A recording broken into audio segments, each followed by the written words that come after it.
हमारा class 11th Hindi core आप सभी बच्चों के लिए टॉप 40 एमसीक्यू जो आपके एग्जाम में आएंगे। इससे बढ़कर सवाल आपके एग्जाम में नहीं पूछा जाएगा, तो आप सभी बच्चे इन सवालों को अच्छे से नोट डाउन कर लीजिए और अच्छे से याद कर लीजिएगा। तो चलिए वक्त तो बिना बर्बाद किए हम लोग वीडियो को शुरू करते हैं। वीडियो पसंद आने पर आपको वीडियो को लाइक और शेयर कर दीजिएगा। चैनल पर नहीं हुआ तो चैनल को सब्सक्राइब करना मत भूलिएगा और बेल आइकन को प्रेस करिएगा, ताकि जब भी कोई वीडियो आएगा आप सभी बच्चों को सबसे पहले आपको नोटिफिकेशन मिल सकेगा। देखिए पहले आपको क्या दिया हुआ है, गद्यांश दिया हुआ है और इसे पढ़ के आपको क्वेश्चन नंबर 1 से लेकर 4 तक सॉल्व करना है, जिसके लिए आपको 4 मार्क्स मिलने वाले हैं। अब देखिए यहाँ पर एक पद्यांश जो आप चाहे तो पढ़ सकते हैं कि चल रही थी धूप गर्मियों के दिन में, दिमाग का तमतमाता रूप, उड़ी झुलसती हुई लू, रुई हुई क्यों जलती भू, दिल दर चिंगी छा गई, प्राय हुई दोपहर वह तोड़ती पत्थर। ठीक है, तो कवि किस ऋतु की चर्चा कर रहा है? देखिए आप बताइए, इतना गर्मी का दिन है, ऊपर से गर्मी वाला पोएम दिया हुआ है, तो 1 का क्या हो जाएगा? डी इसका सही उत्तर हो जाएगा। फिर बच्चों बोला है दिन का धूप कैसा, तो बताइए यहाँ पर पोएम में बोल रहा है कि धूप क्या है, बहुत खराब है, धूप बहुत ज़्यादा तेज है। ऑप्शन नंबर सी इसका सही उत्तर। कैसी लू चल लीजिए, सी नंबर पूछा, तो बताइए लू कैसे चलती है? सीधा बात है, तो लू कैसे झुलसाती हुई चलती है? ऑप्शन नंबर सी सही जवाब नहीं हो जाएगा। अगला सवाल हमारा, प्रतिकूल परिस्थितियों में वह क्या कर रही है? सीधा वाले मतलब उसके अनुसार क्या है, प्रतिकूल परिस्थिति में वह क्या कर रही है हमें यह बताना है। तो क्या कर रही है? वो पत्थर तोड़ रही है। ऑप्शन नंबर बी इसका सही जवाब टिक कर लीजिएगा।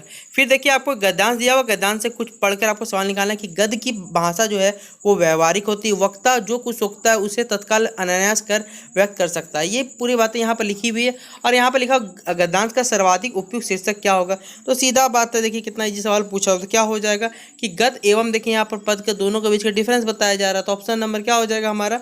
सी इसका सही जवाब हो जाएगा। अगला देखिए गद्य को क्या कहा गया, तो देखिए गद्य को क्या कहा हमने जस्ट पढ़ा, कवियों की कसौटी कहा गया है। ठीक है, कवियों जो लिखते हैं।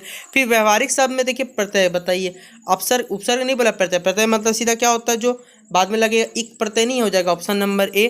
फिर गद्य में देखिए निम्नलिखित में किसकी प्रधानता होती है? याद रखिएगा हमेशा किसकी प्रधानता होती है, वो होती है बोध वृत्ति। ऑप्शन नंबर ए इसका सही जवाब हो जाएगा। फिर देखिए अभिव्यक्ति और माध्यम से कुछ आपको सवाल पूछे हुए हैं कि सरकारी कार्यालयों में प्रचलित पत्र व्यवहार की विधि के अनुसार पत्रों को प्रारूप तैयार, जहाँ पत्रों को जो तैयार किया जाता है वो प्रारूप क्या कहलाता है हमें ये बताना। आलेखन, प्रालेखन, प्रारूपण या फिर ऑप्शन नंबर डी इनमें से सभी। तो देखिए आलेखन भी है, प्रालेखन भी है और प्रारूप, ये सभी ऑप्शन सही है, इसलिए ऑप्शन नंबर डी सही जवाब टिक करिएगा। फिर अगला सवाल हमारा, सरकारी अधिकारियों और के मध्य सरकारी कामों व्यक्तिगत शैली में लिखे जाने वाले जो पत्र है वो क्या कहलाते हैं? सीधा बात है, व्यक्तिगत बोल दिया गया, तो व्यक्तिगत बोल दिया मतलब क्या हो जाएगा? वो अर्धशासकीय पत्र हो गया। ठीक है, अगला है बच्चों रिमाइंडर। रिमाइंडर को हिंदी में क्या कहा जाता है? तो याद रखते हैं कि अनुस्मारक कहा जाता है, रिमाइंडर मतलब बार बार याद दिलाने वाला।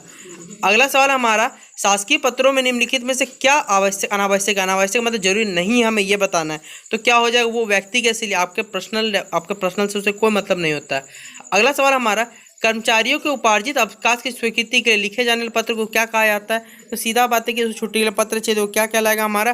कार्यालय आदेश कहलाएगा। ऑप्शन नंबर बी इसका सही जवाब हो जाएगा। अगला सवाल हमारा, पत्र लेखन क्या है? तो देखिए पत्र लेखन एक कला है, विद्या है, सही बात है।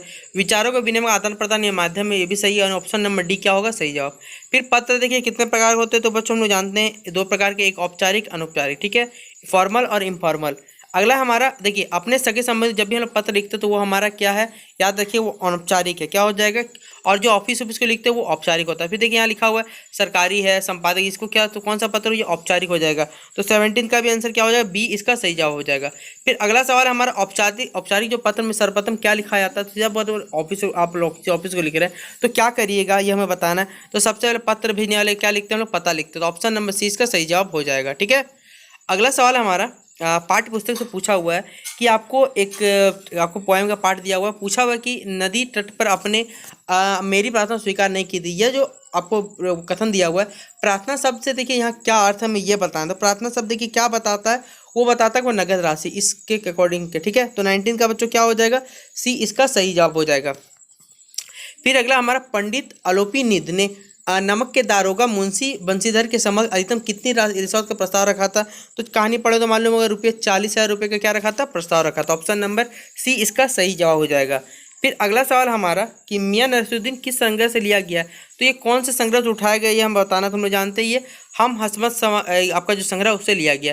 फिर मियां नसीरुद्दीन के लेखक कौन है? हम लोग जानते हैं इसके लेखक कौन है, वो है कृष्णा सोबती, इसकी लेखक है। फिर अगला सवाल हमारा, कि पथेर पांचाली फिल्म में से अपू की, देखिए पथेर पांचाली फिल्म में जो अपू की भूमिका है वो किसने निभाई थी, हमें ये बताना है। तो किसने, सुबीर बनर्जी ने इसकी भूमिका निभाई थी। अगला सवाल हमारा, लेखक निर्देशक सत्यजीत राय पथेर पांचाली शूटिंग के लिए अपू और दुर्गा को लेकर कलकत्ता से 70 मील दूर कौन से गांव में गए थे, हमें ये बताना है। तो कौन से गांव में गए थे, तिलछट नामक एक देखिए गांव था जहां पर वो लोग गए थे शूटिंग के लिए। तो ऑप्शन नंबर डी इसका सही जवाब होगा। अगला सवाल हमारा, लेखिका शेखर जोशी को कौन सा सम्मान प्राप्त हुआ है। तो लेखिका शेखर को कौन सा सम्मान मिला है उनको, साहित्य अकादमी, पहला सम्मान, भारतेंदु सम्मान या फिर सलाका सम्मान। तो देखिए उसको कौन सा मिला है, वो मिला पहल सम्मान। ऑप्शन नंबर 20 का सही जवाब टिक कर लीजिएगा। फिर अगला सवाल है हमारा कि बिरादा के एक संपूर्ण परिवार के युवक रमेश के साथ वंशीधर अपने पुत्र मोहन को कहाँ भेजा था। तो हमको पता है कि कहाँ भेजा गया, तो लोग तो हम लोग जान रहे हैं कि क्या हो जाए, ऑप्शन नंबर सी लखनऊ भेजा गया था। फिर स्पीति नदी किस नदी मिलती है। तो स्पीति नदी हम लोग जानते हैं कौन सा नदी मिलता है, ये मिलता है आपका सतलुज नदी में जाके मिल जाता है। फिर रजनी देखिए किस प्रकार नारी थी, हमें यह बताना था, हम लोग जान रहे हैं। आपको ऑप्शन दिए हुए कि संघर्षशील, अन्याय के विरोधी और निर्भीक, तीनों ऑप्शन सही है, इसलिए ऑप्शन नंबर डी क्या हो जाएगा, सही उत्तर हो जाएगा। अगला सवाल हमारा, कवि के दूसरे पद में किन पर प्रहार किया गया। तो देखिए इस कवि के जो दूसरे पद में किन पर प्रहार किया हुआ है, तो याद रखिएगा ये ब्राह्मण डबरो के बारे में किया गया है, ठीक है। फिर कबीर की रचनाओं में किन की बातों को प्रभाव मिला है। तो देखिए तो कबीर की बात किन का प्रभाव मिला है ये हम बताना है। तो नाथों का भी, सिद्धों, सूफी, सभी का मिला। ऑप्शन नंबर डी इसका सही जवाब होगा। अगला सवाल हमारा, जीवन के अंतिम दिनों में मीरा कहाँ चली गई थी। तुम देखिए मीरा कहाँ चली गई थी, आपका द्वारिका चली गई थी अंतिम दिन जब उनके अंतिम दिन थे। फिर मीरा के पद 1 में प्रेमी बली में, ठीक है, प्रेमी बेली में कौन सा अलंकार यहाँ पर छिपा हुआ है बताना है। तो हो जाएगा रूपक अलंकार यहाँ पर छिपा हुआ है। फिर वे आंखें में कवि ने किसकी विरोधाभास अवधारणा पर करारा प्रहार किया, स्मृति की, शोषण की, विकास की, मानवतावाद की। तो देखिए किसका विरोध किया है यहाँ पर कवि ने, तो विकास का क्या किया, विरोध किया है, ठीक है, प्रहार किया है। फिर किसानों की आंख का तारा 24 नंबर सवाल हमारा, जवानी में से किसे मारा गया था, ठीक है, हाशिए से, कारकुने लाठी से, कारकुने तलवार से या फिर कारकुने बंदूक से। तो किसे मारा गया था, किससे मारा गया था, वो कारकुने की लाठी से उसे मार दिया गया था। 34 का बी। फिर अगला सवाल हमारा कि रो पड़े होंगे बराबर पांचवे का नाम लेगा, इस कविता में किसके रो पढ़ने का उल्लेख किया गया, हमें ये बताना है। तो किसके पढ़ने को उल्लेख किया, वो है पिता के। ऑप्शन नंबर 20 का सही जवाब होगा। फिर अगला सवाल हमारे, घर की याद कविता के लेखक कविता ने किस दौरान लिखी थी। विदेशी प्रवास यानी घूमने, जेल प्रवास, तीर्थाटन या फिर पर्यटन। तो किस कंडीशन लिखा तो वो हम बताना, तो वो हो जाएगा जेल प्रवास में लिखा था। ऑप्शन नंबर 20 का सही जवाब होगा। अगला हमारा, चंपा का पिता क्या था, चंपा का पिता क्या काम करता, हमें ये बताना है। तो चंपा का पिता हम लोग जानते हैं क्या करता, वो ग्वाला था। ऑप्शन नंबर ए इसका सही जवाब हो जाएगा। फिर देखिए दुष्यंत कुमार का साहित्यिक जीवन कहाँ से आरंभ हुआ था, दुष्यंत कुमार साहित्यिक जीवन कहाँ से आरंभ हुआ था, वो हुआ था आपका लखनऊ से स्टार्ट हुआ था। लखनऊ ऑप्शन नंबर सी सही जवाब टिक कर लीजिएगा। फिर अगला सवाल हमारा, राजस्थान की रजत बूंदे लेखक के अनुसार धरातल से नीचे उतरकर पाताल में ना मिल जाने वाला पानी जो है वो क्या कहलाता है, हमें बताना है। तो वो क्या कहलाता है, रेजानी पानी कहलाता है। Option number C. फिर अगला सवाल हमारा, बेबी हल्द्वानी सर्वप्रथम किसने काम दिलवाया था। तो सबसे पहले किसने दिलवाया था, वो दिलाया था सुनील ने। ऑप्शन नंबर 20 का सही जवाब होगा। तो ये था आप सभी बच्चों के लिए class 11th Hindi code top 40 MCQ। इसके अलावा आपको कोई सवाल पूछा नहीं जाएगा, तो आप सभी बच्चे इन सवाल को अच्छे से कर लीजिए और याद कर लीजिए, तो आपको कोई भी सवाल छूटने वाला एग्जाम में नहीं है। तो आज की वीडियो में अगर आपको पसंद आया वीडियो तो वीडियो को लाइक करना मत भूलिएगा और चैनल पर नहीं आया तो चैनल को सब्सक्राइब जरूर कर लीजिएगा, ठीक है। तो चलिए मिलते हैं अपने अगले वीडियो पर।